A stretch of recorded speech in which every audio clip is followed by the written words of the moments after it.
وسلام على عباده الذين اصطفى وإنا لله وإنا إليه راجعون. من الواجب علي أن أقف هذا الموقف وفاء مني ووفاء من كل رجل تعامل مع فقيدنا الذي ينبغي لنا أن نثبت له حقا كان يتصف به.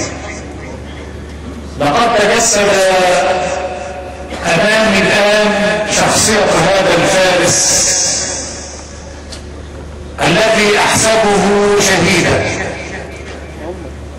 لأنه منذ أن ولد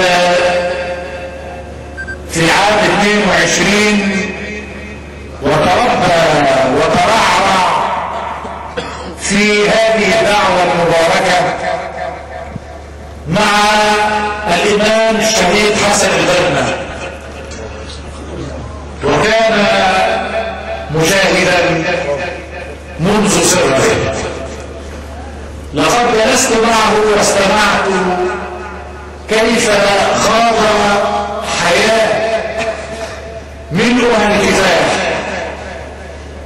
ملؤها التعب، ملؤها الجهاد، لا لشيء إلا ليرفع راية الإسلام والخلق.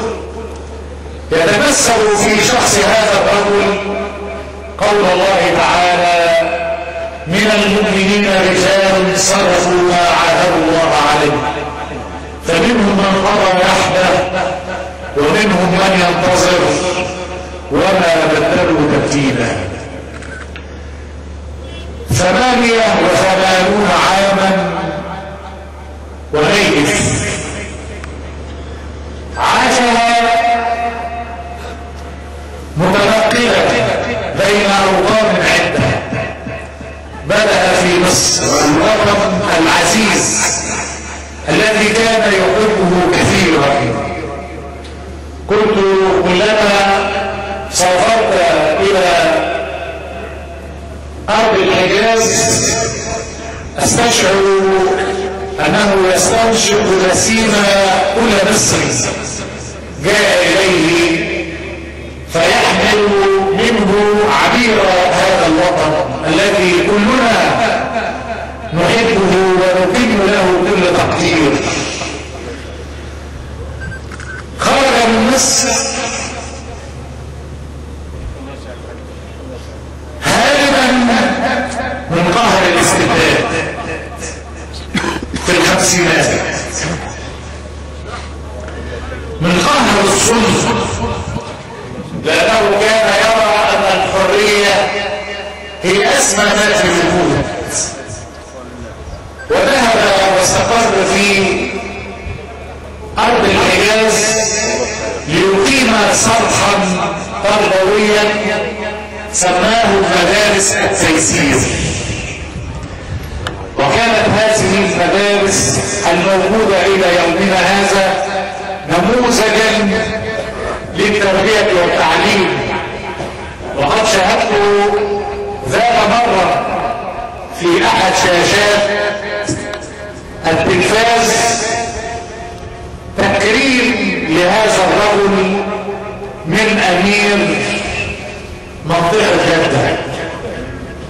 نعم، عندما نتحدث عن مآثر هذا الرجل إنما نتلمس في مثل هذه الأيام الصعبة التي قلما نجد فيها رجال.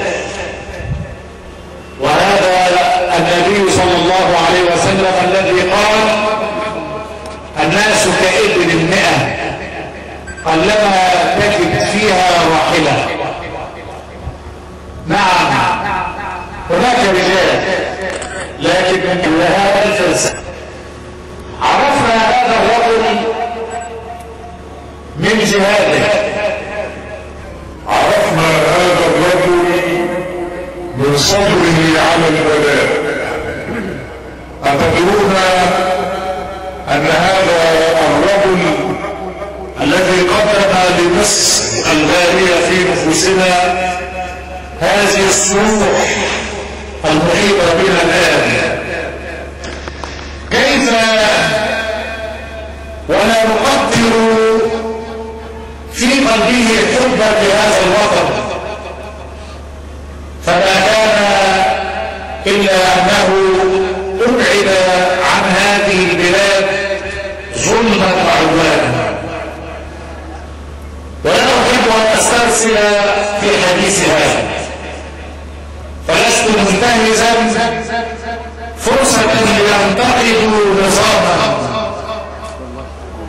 تدرس وتمرس على أن يقابل الخير والمعروف بصفات ونعات ليست هي صفات الوفاء. يا إخواننا، إننا نتمثل في هذه الشخصية العظيمة التي سجلت بأحرف من نور وفاءها عندما أقدر الله تعالى نعمة الرزق قدم لهذه البلدة ليست هذه فحسب وإنما لمصر بل ولبلدان أخرى الكثير من المشروعات الخيرية.